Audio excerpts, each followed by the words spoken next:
Please read 1 Timothy chapter 2. 1 Timothy chapter 2, TPT translation.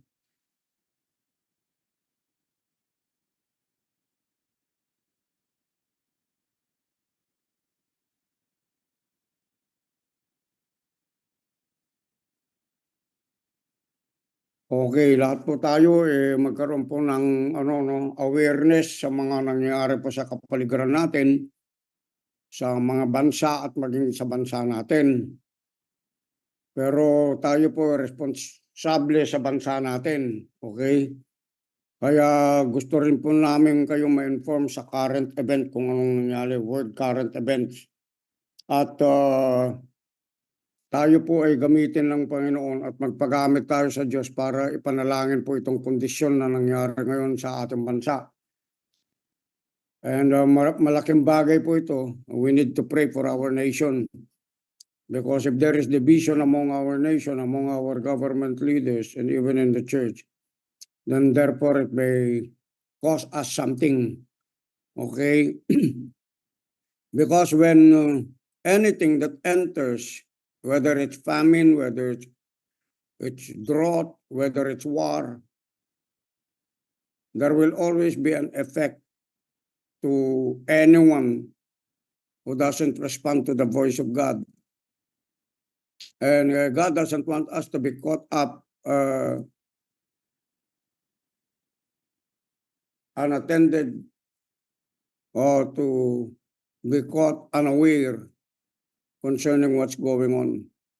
Or that we are able to watch our life, guard our lives, guard our families, put our families intact together and pray. Pray for one another, pray for our families, pray for our communities, pray for our city, pray for our nation.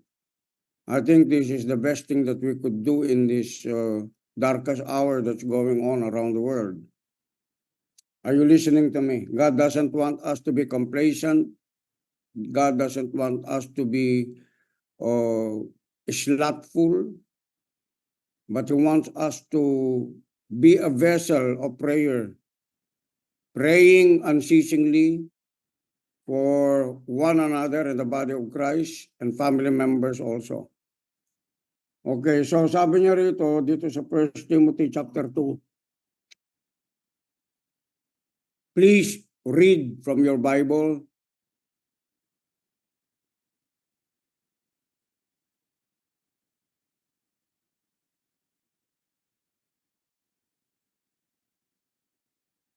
Okay, let me read. Tulog pa yata ang mga dugo ninyo. Rabasakata pekarabayanda. Rabasakarayanda. Father, in the name of Jesus, awaken your people in the name of Jesus. Most of all, I'm writing to encourage you to pray with gratitude to God. Okay, let's just thank the Lord today. Thank you, Father, for allowing us to be able to engage in the things in which we do not know in detail, but knowing that the plan of God for our lives is always good, is always for the better of anything that would like to take place according to biblical prophecies that are randomly taking place now in the whole world. We ask for your wisdom that we are able to even discern things, oh God, by the virtue of your Spirit that is at work in us, and to be sensitive on what is going on, to be on guard, and not allow our hearts and even our minds, oh God, to be weakened by anything that is in opposition against us in the world. In the name of Jesus. In the name of Jesus. Okay, ang sabi niya rito, pray for all men with all forms of prayer and requests as you intercede with intense passion. We need to intercede with intense passion. Okay, people of God, are you listening to me? So ito po walang kinalaman doon sa mga comfort zones ninyo, no? Walang kinalaman dapat yan doon sa comfort mo lang. Okay? Doon sa carnality natin. The church has so much carnality. That's why God cannot move on the basis on how He wanted to do things, avert things that are not supposed to happen to God's family. He wanted you to operate in the Spirit. Be aware in the Spirit. Hello? Be discerning in the Spirit. And be able to deny whatever carnality is or is ruling within our midst, within our minds. So sabi niya rito, pray for all men with all forms of prayers and requests as you intercede with intense passion. Verse 2, and pray for every political leader and representative. Okay, bakit natin ipinapag-pray yung mga political leaders natin? Because they are the ones who are an entry, okay? They hold the keys of entry to peace or either for destruction in a nation. Mayors, governors, senators, congressmen, councilors, we need to pray for them. Amen po ba? Lalo na po ngayon, magbasa po kayo ng current event, makinig din po kayo ng mga news kasi meron pong tension na nangyayari ngayon sa paligid natin, sa buong nasyon ng Pilipinas, no? Because of what is going on in the war that is trying to accelerate its tension all over the world. And we need to be praying so that all of you would be able to understand that the peace, okay, that we need for our nation should be granted by God if we are praying. Amen. Directions that really come from God will be received by His church so that we are able to escape whatever impending judgment is coming unto the world. Lest the people repent, amen, there will be no such as true safety really in our nation or even in the church. So tayo na nakakaalam, we who are the people of God who understand what the Word of God is saying, should keep praying and even at least fasting so that we are able to be sensitive to what the voice of God is telling us. Amen. Kung sabi niya rito, so that we would be able to live tranquil, undisturbed lives as isang tranquil yung peace, okay, and undisturbed lives as we worship the awe-inspiring God with pure hearts. It is pleasing to our Savior, to God, to pray for them. He longs for everyone to embrace His life and return to the full knowledge of the truth. Yes, ma'am. So, let's start praying right now for our leaders na magkaroon po ng ng magandang desisyon at kung ano man yung compromise na ipinasok ang ating nasyon patungkol doon sa gera ng yung issue ng China at saka ng US, maano po tayo doon, ma-deliver tayo doon, no? Hindi tayo makasali doon sa kasi yan na po yung nangyayari ngayon sa buong mundo, maski yung Israel, no? Yung Israel, ginegera na talaga yan. So, mga brothers, bigyan natin ng tuon pansin itong mga ito, no? Bigyan natin ng tinatawag na, I don't want you to panic because the Bible is not calling us to panic, but understand this thing. If we are unprepared, we will be panicking sooner or later. Kasi andyan na po yan. God is calling us to pray. Not just one church, but the church all over the world. Kailangan manalangin tamo. Mag-pray tamong pane-pane. Pray unceasingly. Okay, because no one can deliver you. Your money cannot deliver you. Your human intelligence cannot deliver us in this time. In case there would something that will happen before time or because of the prophecies that has already been given to each and every one of us for the salvation of the souls of these people. Kaya ang Diyos gusto niya, nananalangin tayo, mag-partake na tayo rito, mag-involve tayo, mag-collab tayo. Kasi yan po yung utos ng Panginoon sa atin at this very last hour is to evangelize people, and why we have time disciple them so that each and everyone will become a soul winner. That is what the Bible is saying here. Okay, in 1 Timothy chapter 2, kung titignan po natin dito. So, mga kapatid, ako po'y nananawagan patuloy sa inyo na magbigay tayo ng pansin patungkol dito sa bagay nangyari. Magbasa po tayo, makinig tayo ng news.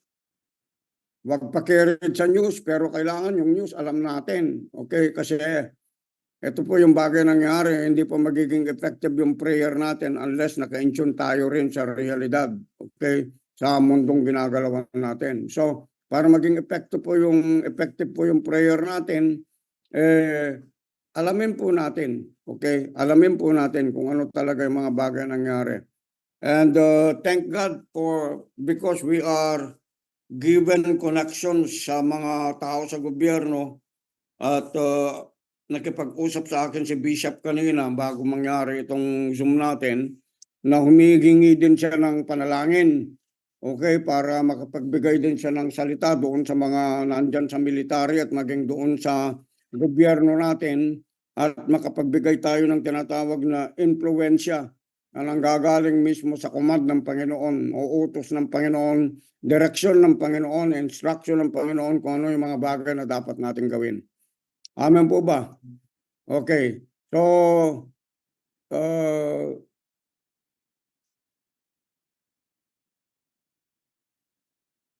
I think the church should be speaking what God is speaking, what God is saying in our prayers. Are you listening to me? Amen. Okay, so let's pray right now. Rabasataka na mulabakata pakata bakara bayanda. Rabasakata pakara bakola bakara bahanda braba libiyanda. Ora basakala bakara bahara bahara baharanda. Este karabakara bakara bakara bukuna matakalike de bukuta bakara handa.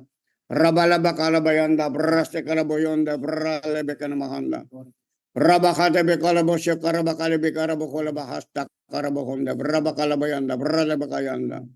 Rabakala bisi karabokola bakara bekara bayanda brade ni mala bukola bayanda. Oh Holy Father, halabakala bayanda brale yanda. Open the eyes of our understanding, the discernment, oh God, and even the things that we needed to utter, to speak. Rabatakana moyoda brayanda, praying, interceding, supplicating for the very need of safety, Father God, of our nation, our cities, our family members. In the name of Jesus. We ask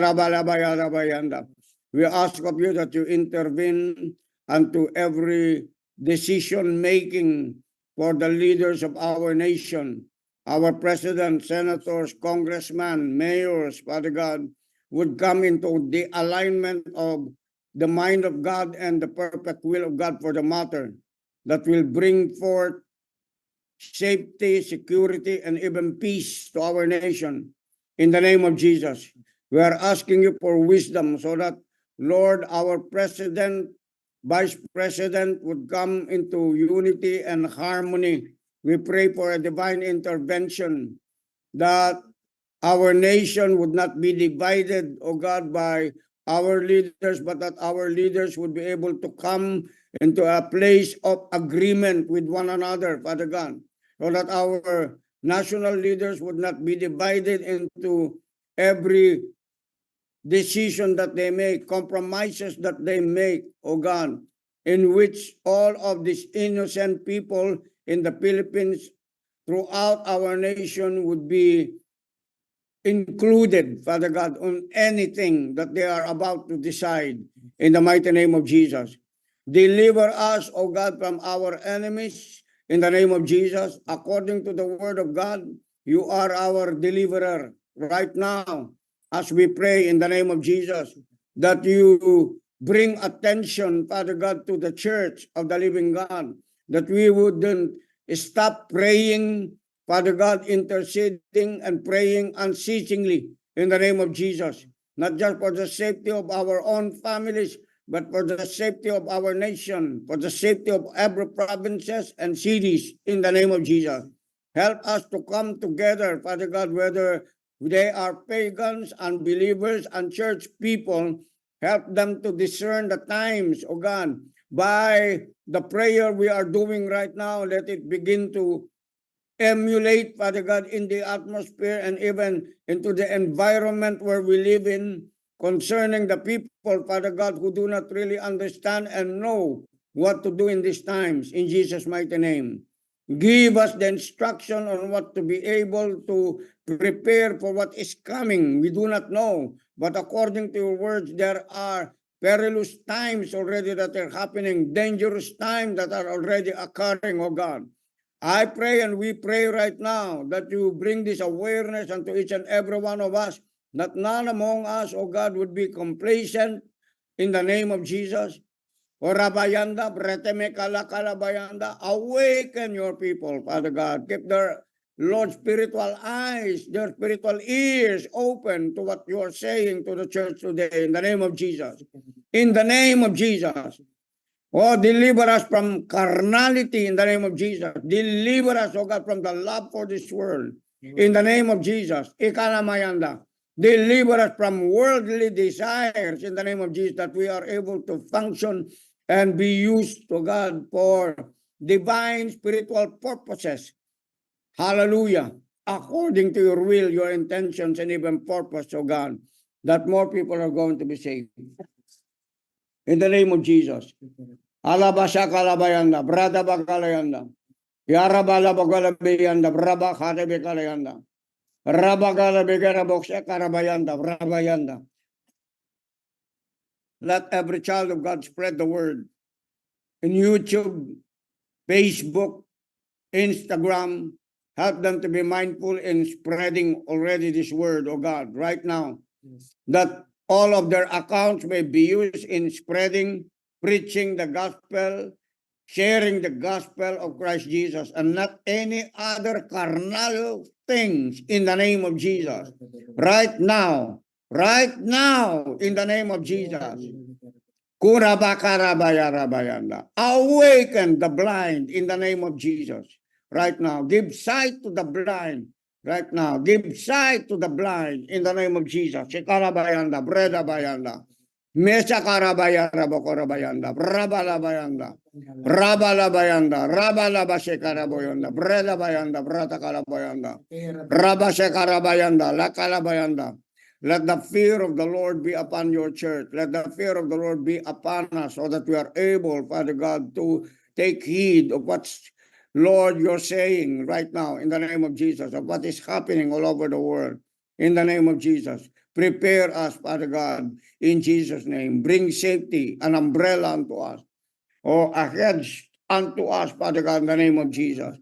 La kalaboyora bayanda, braba babayanda, brada bakala bayanda, moraba shekara bakale bayanda, brota kalaboyanda, brada bayanda, rabala bakala bakale bayanda, brada bayanda, breta kalaboyanda, rabakala bayanda, brata kalaboyanda, brata kalaboyata pekereyanda, rabakale begara boche karabayanda, brakala boyanda, brabakala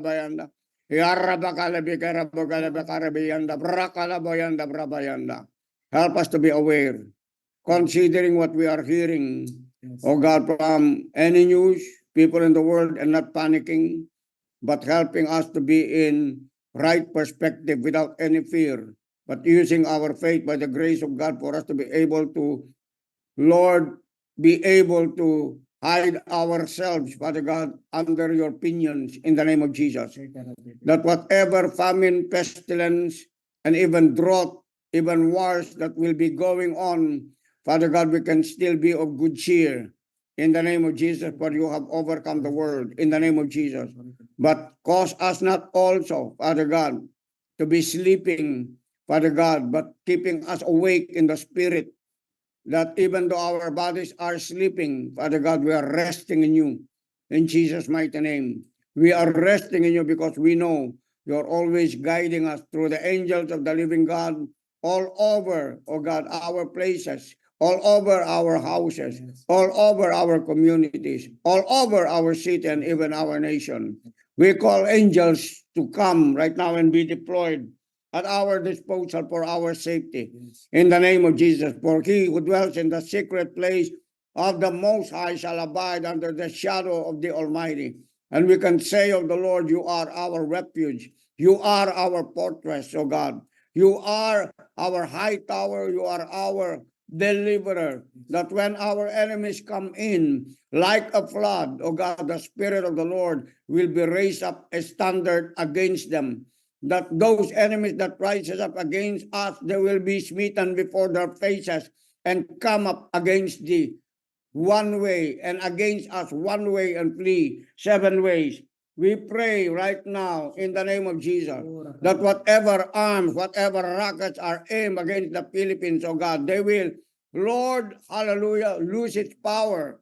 They will lose its power. They will disintegrate before they reach our nation or cities, oh God, or Lord, the basis of our nation in the name of Jesus right now.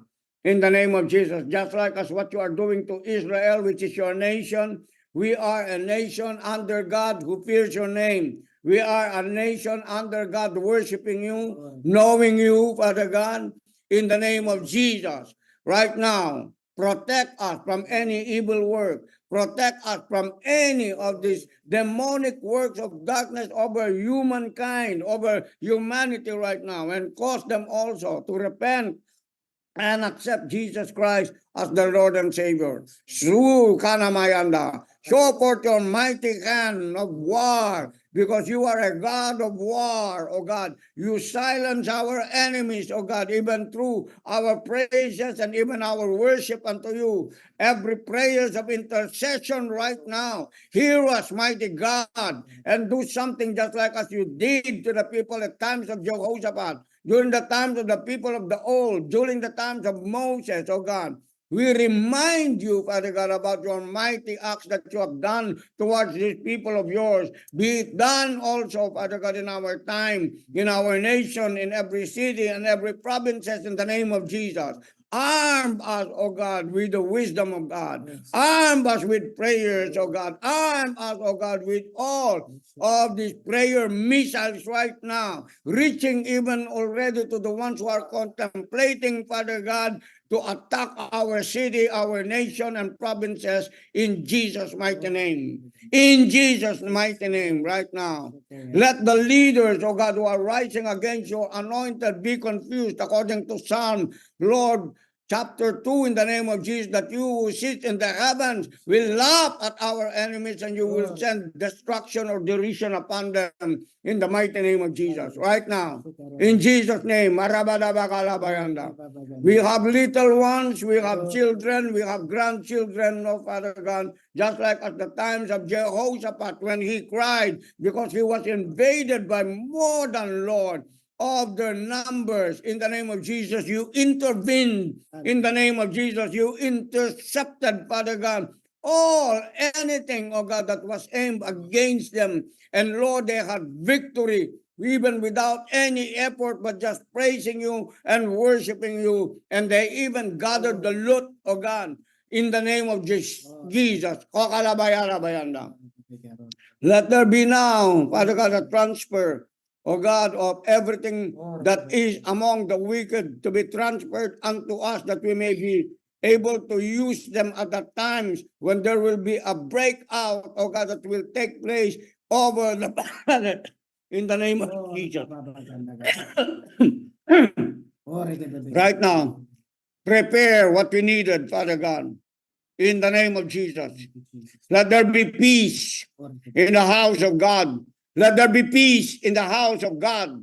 Let there be peace in the church. Let there be peace, oh God, among our political leaders. Let there be peace and wisdom and unity and love, oh God, in our nation. In the name of Jesus, right now, oh God, destroy every hate, bitterness, resentment among our leaders. Right now, let them be opened in their eyes that they may see who is really the enemy and not, oh God, same Filipinos fighting one another in the name of Jesus.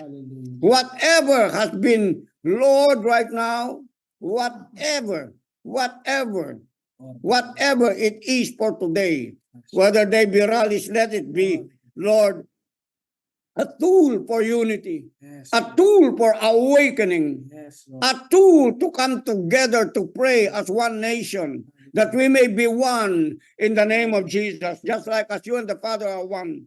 In Jesus' mighty name, let there be love and the grace, the mercy and compassion towards our leaders, the kindness and the goodness of God, of thinking about one another as a Filipino nation, one nation under God. Yes, In the name of Jesus, right now, touch the heart, oh God, of our nation, touch the heart of our national leaders in the name of Jesus.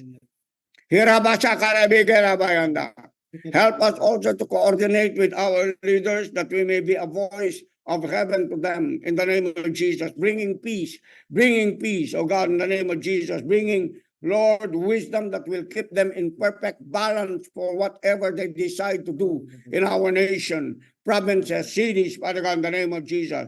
Destroy every biases right now. Put the words in our mouth to uproot, destroy whatever the devil, oh God, has planted in their souls and in their minds of being biased, oh God, in the name of Jesus.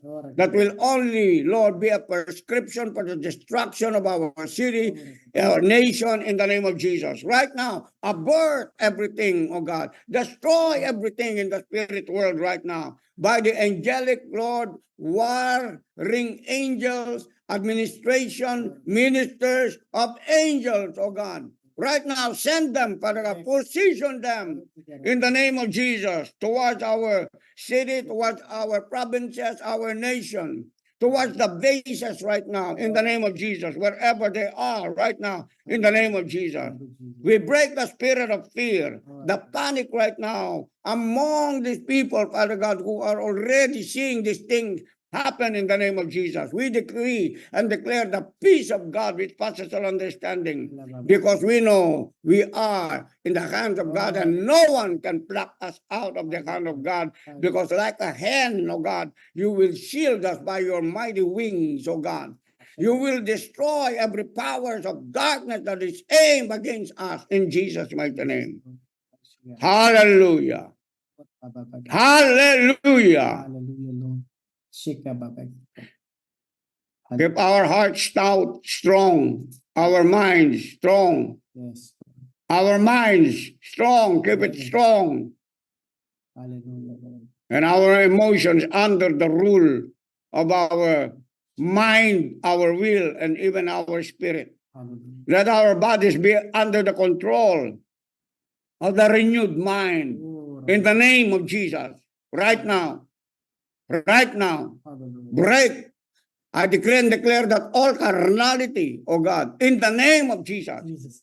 personal gain, in the name of Jesus, be destroyed. Be destroyed in the name of Jesus. Jesus' name. Jesus' name. Thank you, Lord. Lahat ng mga hudas na espiritu sa ngalan ni Jesus Shika. that are trying to hover among the churches, among leaders, those spirit of Adonaiah and Absalom, be destroyed in the name of Jesus right now. In the name of Jesus. Towards our political leaders, spiritual leaders in churches, government leaders, leaders in the home. Let those demonic impressions that are not of God, that are coming against the perfect will of God, to be destroyed in the realm of the spirit right now, in the minds, Father God, of God's people, people in the home, authorities in the church, authorities of God in the government, local governments, national government,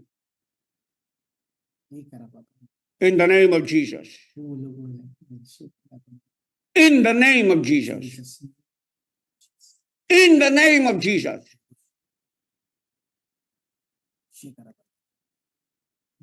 Jesus' name. Hallelujah. Thank you, Lord. Thank you.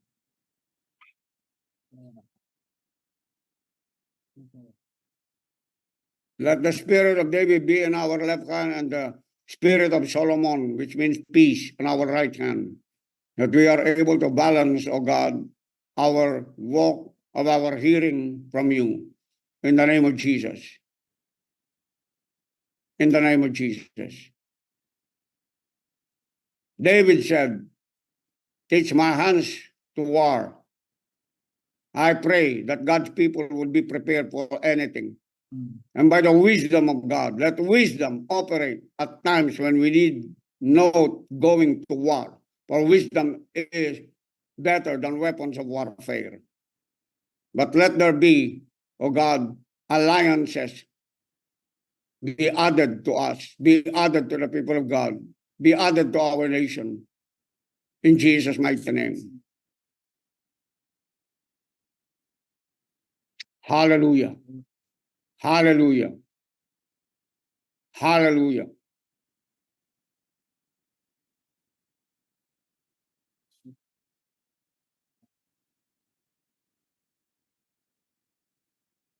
We honor you and we give you praise. We know you always hear us when we pray. You are already at the other side before we have asked anything. In completing any asking that we do, any petitions that we do, any intercessions that we do. Thank you for teaching us and obeying protocols, Father God, that we are able to receive whatever has already been done and finished by Christ Jesus, by your holy grace towards us. In Jesus' mighty name.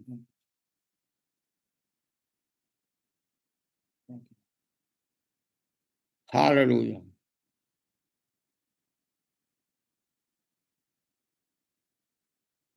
Thank you for the presence of your Spirit in Christ Jesus.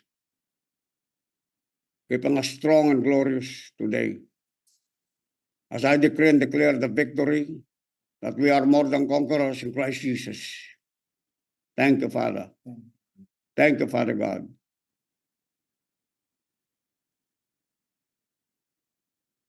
In Jesus' name. Everyone would say amen. Okay. Amen.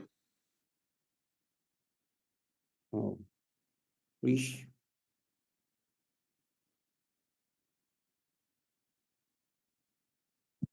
Okay, is there any good report that we could give today to encourage each and every one of us listening right now to our Zoom?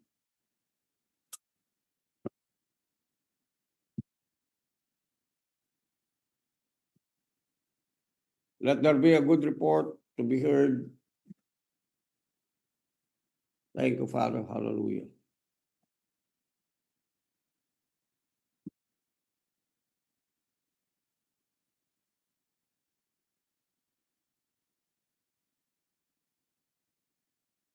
Wala ba?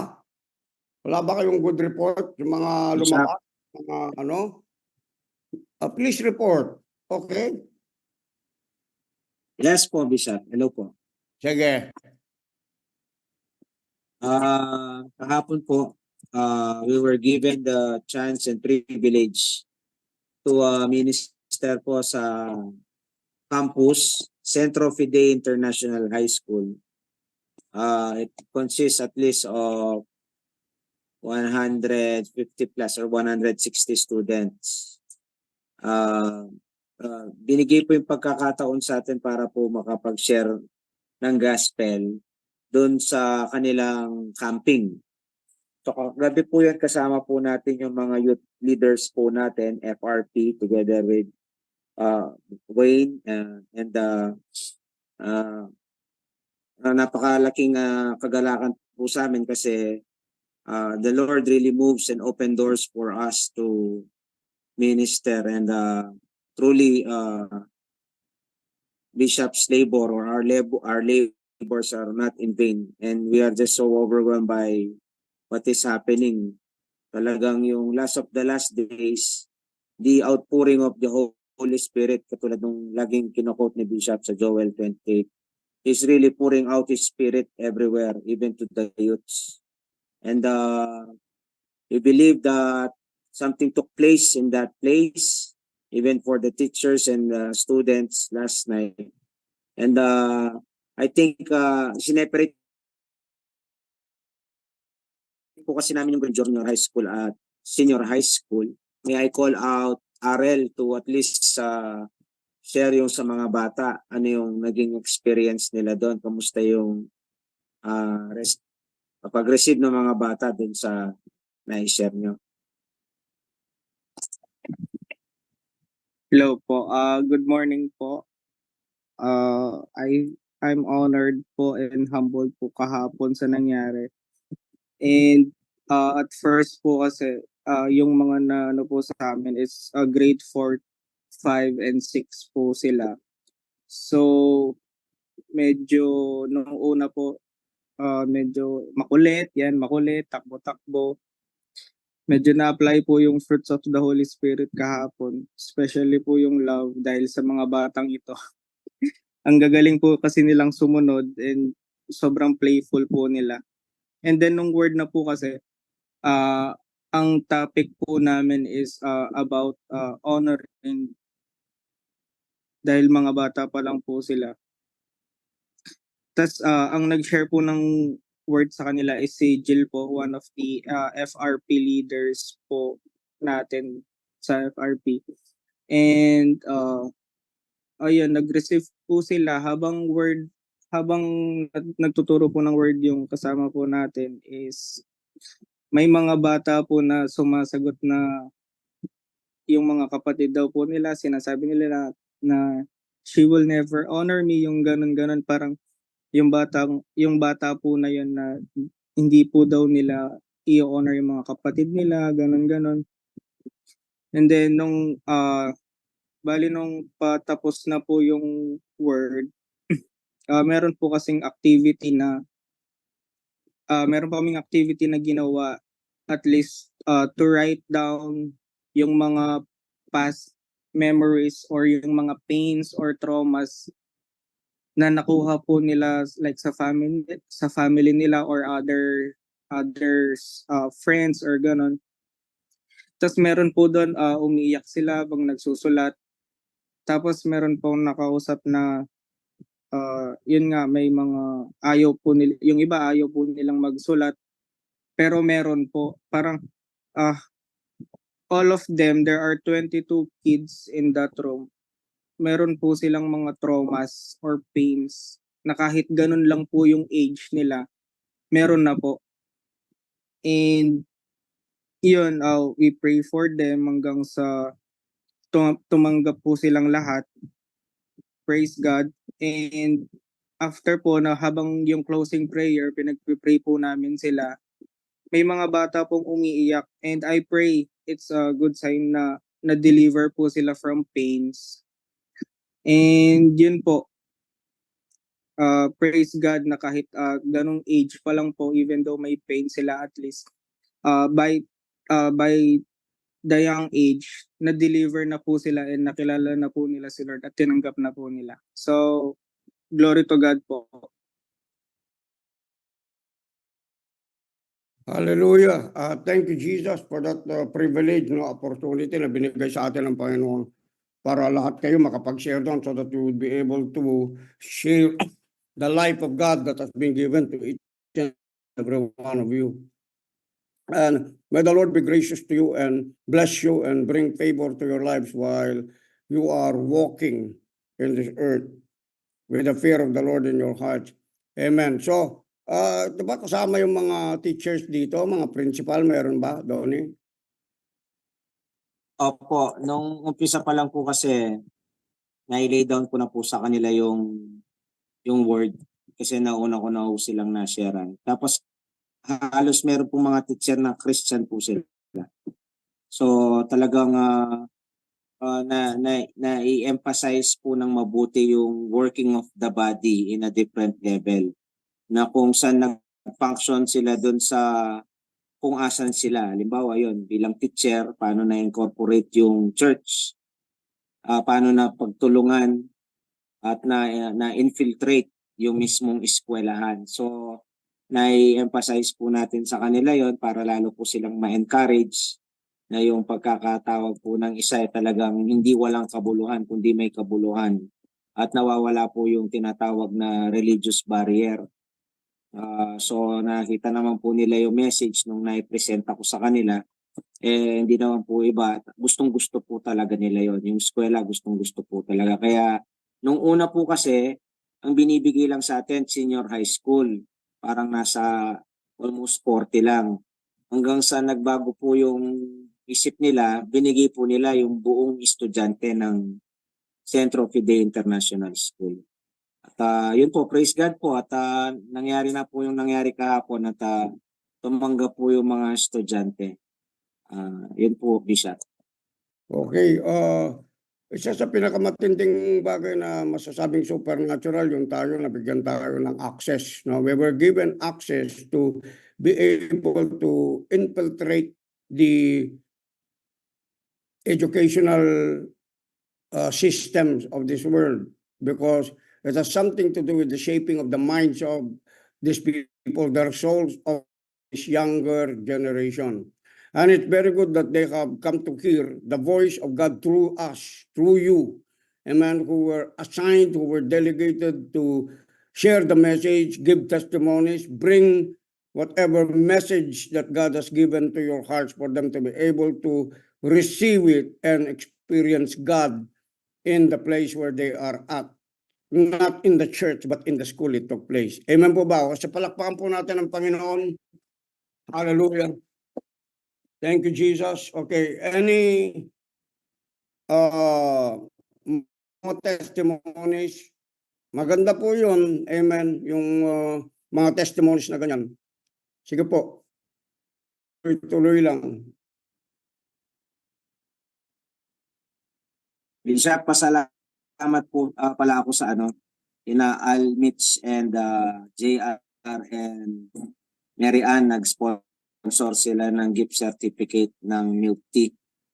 Saka si Che and Robbie pledge sila ng gift certificate ng coffee para dun sa mga kabataan kahapon sa estudyante.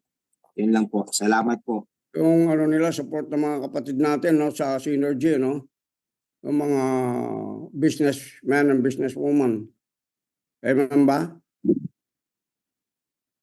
Apo, pati si Aliana and Jay at Okay. yung sa Synergy, nag-support po sila dun sa mga pinamigay na mga bags and mga Bibles and lahat.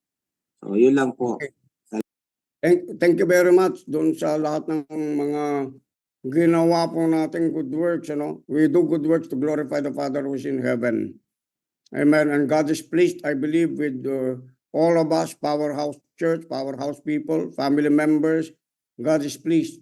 Okay, wherever you are, kahit nasaan kayo, kahit doon sa Tuguegarao, nakikita po natin yung movement na ginagawa ng Panginoon doon concerning our sister right here, okay? Who is carrying the presence and the word of God, the word of life there to Tuguegarao. So whatever has been said there, our support and our prayers are really working. Amen po ba? Amen. So papurihan po ang Panginoon, ng pangalan ng Panginoon sa ginagawa po ng bawat isa sa atin. Okay, next po.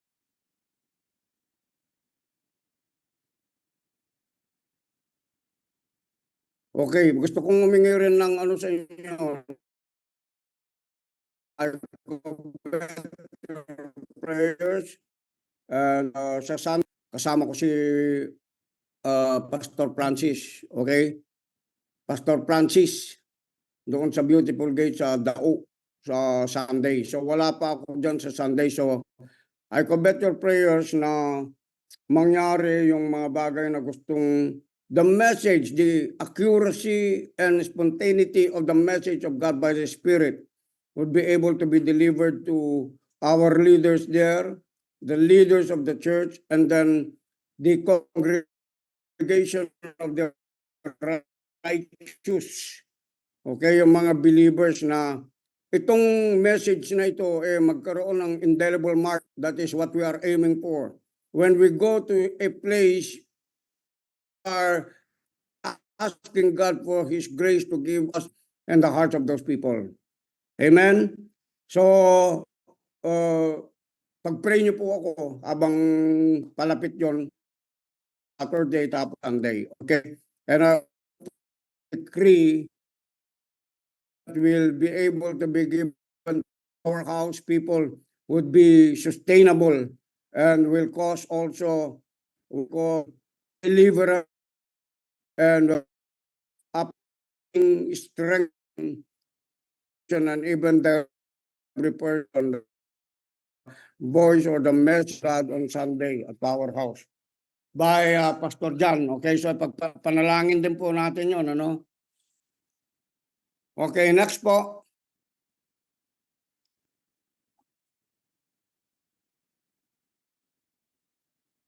Ako po, Bishop. Sige, sige, sige po.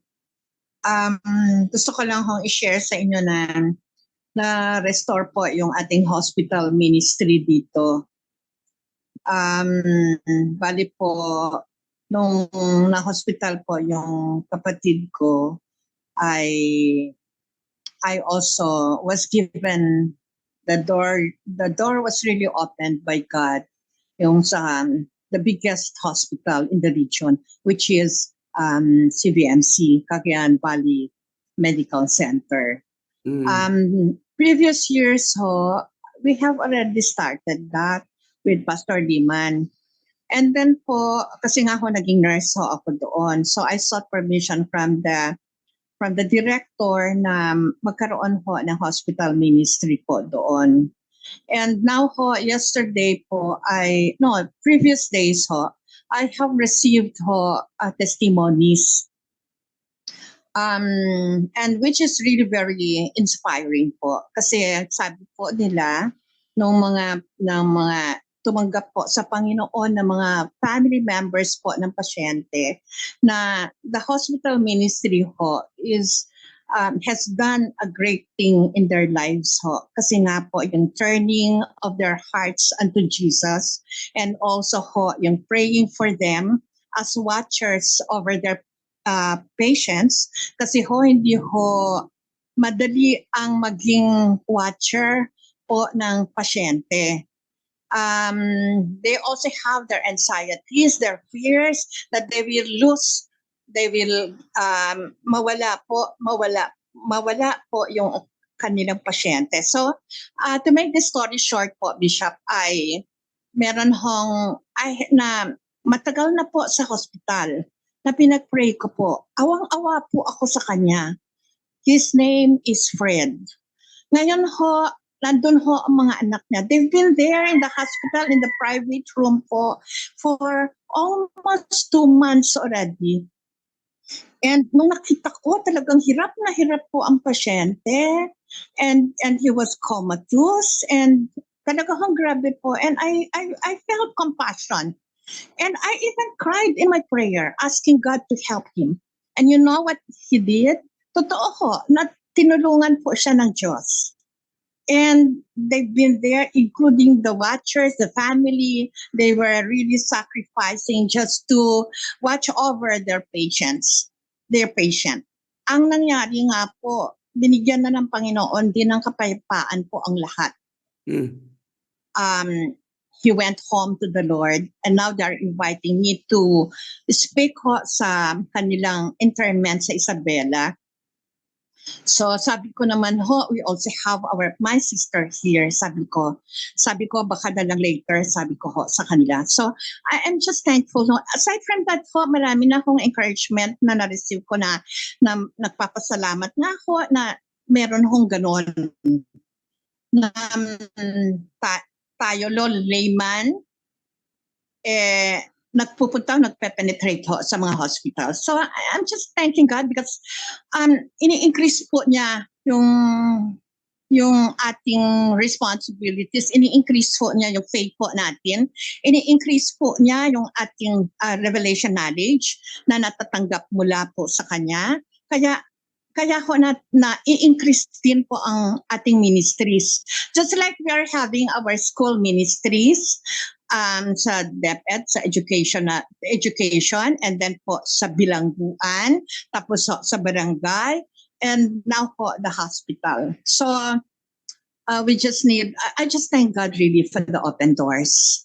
I could not do it alone. With God, we are a majority. God bless you all. Thank you po, Bishop. Okay po, maaring iniisip niyo, nag-iisa kayo dyan, no? Pero I believe there are angelic beings, okay, that are supporting you, angelic spirits that are supporting you over there. Amen po. Kasi Amen ang sabi nga ng Word of God, one can put 1,000 to flight and 10,000. So that means to say you have an ally there that you cannot probably see, but if you understand that they operate in the realm of the invisible, they are there present. Amen. What we only need to Amen do po. is to believe. Amen. And I know you believe them. Amen. You believe it.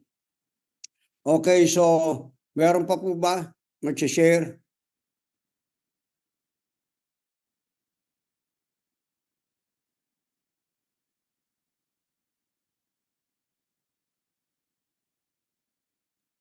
Bishop, pwede pa hong humingi ng prayer po? Kasi Sige. ho, matagal ko na hong nasa puso ito na sinasabi na ng Panginoon sa akin. Magkaroon ho talaga ng official church ho dito. Kasi ho, ang dami na ho talagang nagtatanong, where is the church? Where is your church? Mga ganun po. So, I am really, we're praying po na magkaroon na tayo po talaga. Although, nandito ho, there is home church dito ho sa atin mismo, kaya lang mas maganda po kasi talaga ho na we have our church ho na Sister Sol, kasi matagal lang na inaugurate yung church diyan, matagal na rin kayong na-install diyan, no? All you need to do is to stand your ground. To stand your ground, kayong pastor diyan. Ito yung church. Kung saan kayo nag-umpisa, doon ka muna. Okay? I believe faithful ka naman na gumagawa diyan eh.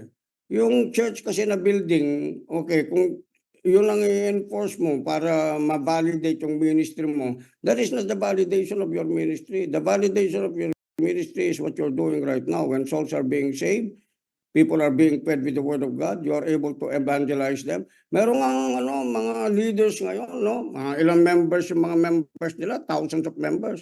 Yet, you know what they're doing? They are already departing from that.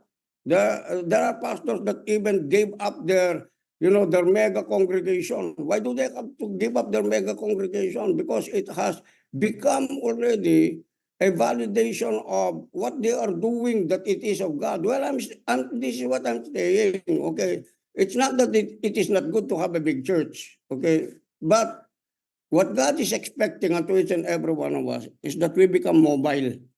We become mobile. Kasi ang utos naman ng Panginoon sa atin, kung halimbawa, nag-invite ka, yan, nasubukan mo na yan, no? Invite ka ng invite, ganito. Minsan, meron mga ilang darating, minsan marami, minsan nawawala. No, pero it doesn't mean that what you are doing is in vain. Everything that you have done, yes, is always counted. Is always counted. Remember that. And whether you like it or not, God is going to move people unto you to be able to help you either financially or support that really comes from God, the Spirit of God, for you to be able to have that enablement, okay, para mag-produce po kayo ng mga believers in the kingdom of God. And I know you have been given that power. You have that power because the Word of God says that you shall receive power after that the Holy Spirit has come upon you. Amen? Kasi eto, kung gusto mong mangyari yan, mas gusto mangyari ng Diyos yan eh. Naintindihan po ba natin? Kung gusto mong mangyari yan, mas gusto mangyari. And without any Amen effort, po. grace, yes, by the grace of God. Kung i-add talaga ng Panginoon yan, bibigyan ka ng mga support, bibigyan ka ng mga tao para itayo yung church mo. Amen. Yes, I believe it. Amen? So, just keep doing Yes, I believe so. you have been called to do. Just keep operating in which God wanted you to operate and how God wanted you to operate. For His glory. Amen? Okay, next po. Amen. Thank you po. Thank you. Okay, babasahin ko na lang po ito no, in closing. Okay, dito pa rin sa 1 Timothy chapter 2. Let me extend this reading. Okay, verse 8. Verse 8, please read it. All men and women of God. Because this is what the need for is critical times, perilous times, dangerous times, that we become men and women of prayer. Okay, I said men and women a prayer. This is to check your prayer life. If you're really sitting down here and then after this, you're praying for something, probably family members, brothers and sisters, your community, your barangay, our city. Amen. Sabi niya rito, therefore, I encourage the men to pray on every occasion. So whatever occasion would come in your way or whatever occasion that opens up as an opportunity for you to pray, you pray. Amen. You pray. Spend time in prayer. That's why the reason why you given the power to able to pronounce, to speak, will be released, unleashed out of you from the heavenly places, from the spiritual realm to the natural realm. If you don't pray, nothing will move. If you don't pray, we just think, nothing will move. We have to pray. Are you with me?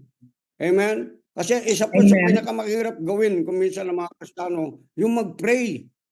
Kung minsan nakikita mo na yung need, hindi ka pa nagpe-pray. Kung minsan nakikita mo, alam mo na mayroong solusyon doon. Unless you pray, you would not see the solution to the problem.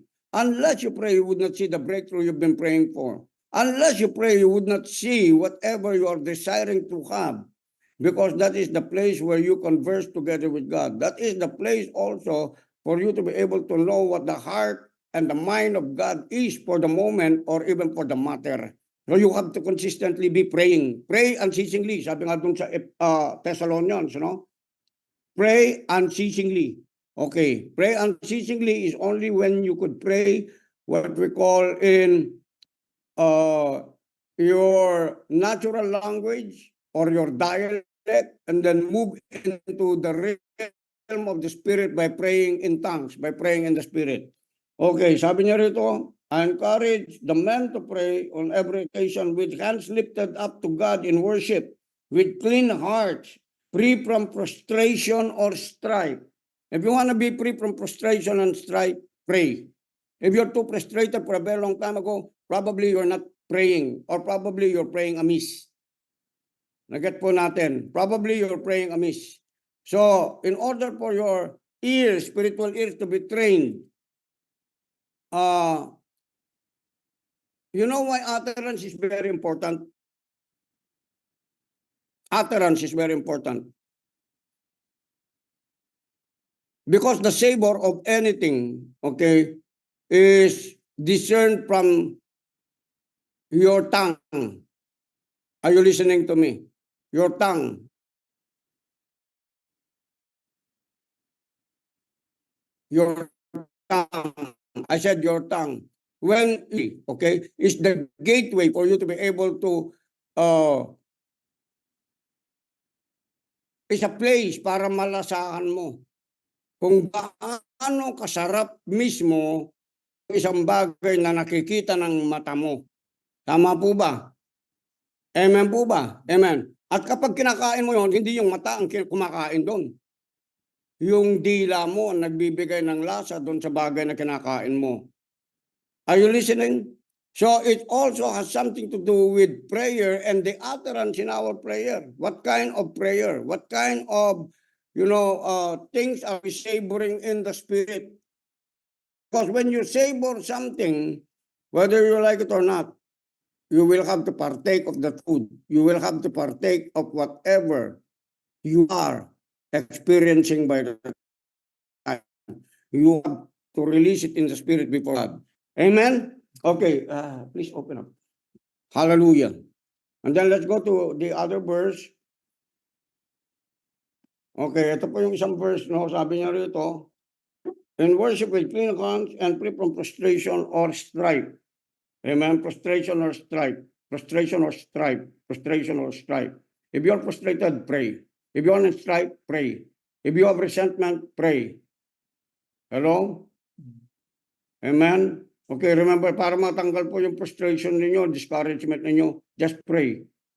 Okay, because God wants you to have and to be able to think likewise with peacefulness in your soul. That's why the Bible is always saying, let your request be made known unto God so that the peace of God which passes all understanding will keep your hearts and minds through Jesus Christ our Lord. Amen. When you pray, you begin to experience peace. Amen. When you pray, it sets your mind on God when you pray. When you pray, you know that God answers your prayers, and whatever you need, it will be granted. Amen. And sometimes there are a lot of days or even time that you have to wait patiently, because those who wait and wait patiently are the ones who receive the promises of God according to the word. Okay, and the last word is verse 9. Ang sabi niya rito, and that the woman would also pray. Sabi nga natin, amen sa mga women. Okay, women, you are designed to pray Amen. also. You are the giver of birth. Okay, parang kayo yung tinatawag na womb of the spirit, kung saan pinapanganak yung mga babies. Women, amen, women should also pray. Sabi niya rito, with clean hearts, amen, not with anything that you had in mind. Kaya nga sa mga babae, bawal ang gossip eh. You need to gossip about Jesus. Tell people about Jesus. That's how you gossip. Amen? Because your tongue has been perverted since the beginning of time. But God could be able to release you from that. Take you out from that. Amen. Because that is the worldly kind of lifestyle in the world. Gossiping people. Amen. Are you with me? Being interested in the lives of other people that you do not have any business with. So in order for you to be a godly person, woman of God, anointed by God, keep praying unceasingly. And then he said, with the clean hands, dressed appropriately and adorned modestly and sensibly. Huwag niyong i-display yung mga legs nyo, yung mga katawan nyo. Amen. That's only for your husband to come. Please, don't do that. Amen. If you're craving for attention, stop that, because that is not for you. You are just, okay, attracting men who will lust after you. In the name of Jesus, stop that. In the name of Jesus. Are you with me? Ito po, klaro ito, no? Amen. Sabihin nyo, conservative ako. Yes. I believe the word of God still works today. Are you with me? Amen. Hello? Amen. I don't care if you hate me. I don't Amen. care if you're angry with me. We get angry. I love you to tell you the truth. Amen. To preserve your life, to preserve your body, that is for your husband. Amen. Tandaan po natin yun. Amen. Don't imitate the people in the world. It's just because they have plenty of likes, thousands of millions of likes. It's just because they display their body, they display their figure. No, that is not our standard. Your standard is to be a godly woman of God because you are a child of God. Amen. Okay, kaya Amen. sabi niyo rito, appropriately and adorned modestly and sensibly, not flaunting their wealth. Okay, kahit na doon sa tinatawag na mga bagay na yung standard ng mundo, no? Yung standard ng mundo na kailangan nakaganito ka, kailangan nakaganyan ka. Well, amen, that is good. But that is not the place of your identity where you are identified or defined. Amen. You are identified in God. You are defined on who you are in God. And what God says you are, you are. And what God says you can do, you can do. Amen. And what God says you have, you can have. It's good to have the wealth, the riches that are in this world, but be a sensible person. You don't need to display them. Are you with me? You don't need to display them that you are. Amen. Oh, ako yung top dito, ako yung ganito dito. Oh, Amen. yun. Gamitin lahat ng mga yan. Amen po. Okay. Verse 10, but they should recognize instead by their beautiful deeds of kindness. Ayun po. Kung gusto mong ma-recognize ka na isang napakaganda mo sa harapan ng Panginoon, do beautiful deeds of kindness, suitable as one who worship God. Amen? And then sabi niya, verse 11, let the women who Amen. are new converts be willing to learn with all submission to their leaders and not to speak out of turn. New converts, amen? New converts. Kaya bago magturo, anong kailangan gawin? Kailangan marunong ka mag-submit. Hello? Kailangan marunong ka mag-submit ng magulang mo, marunong ka mag-submit. Kung wala ka pang asawa, at least meron ka submission doon sa leader mo. Hello? That is the place where you begin to discipline yourself doing that. And when they say even sometimes it may seem to hurt you, well, amen, if it's the truth, it will hurt you a little bit. It will put a sting on your flesh.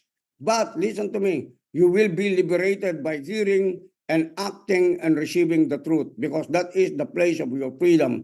Knowing continually about the truth and the truth being with you, the Bible says it will set you free. Amen po ba yun? Hallelujah. Amen. Ang ano, yung mga Amen. younger women, ano yung mga younger women, alalayan po ninyo, kayong mga kakatanda, alalayan po ninyo. Amen. Huwag nyo re-rebuking kaagad. Magbayad muna yung presyo sa kanila. Amen. Anong dapat nyo gawin? Care for them. Let them know that you love them. And then share to them about your testimonies before you bring correction to their lives. You pray and intercede first for a time being. Give yourself a timeline for them, so that it will be enablement to each and every one of you who are sharing the word to them, a substance na kayo rin, linay down ninyo yung buhay ninyo para sa kanila. Amen po ba? Okay, so I'll see you again tomorrow. God bless you, brothers and sisters. And may the grace and the mercy of God abound in your life today. Let the blessing of the Lord also overtake you wherever you are. Amen. That surely goodness and mercy will follow you all the rest of your life, wherever you go. God bless you.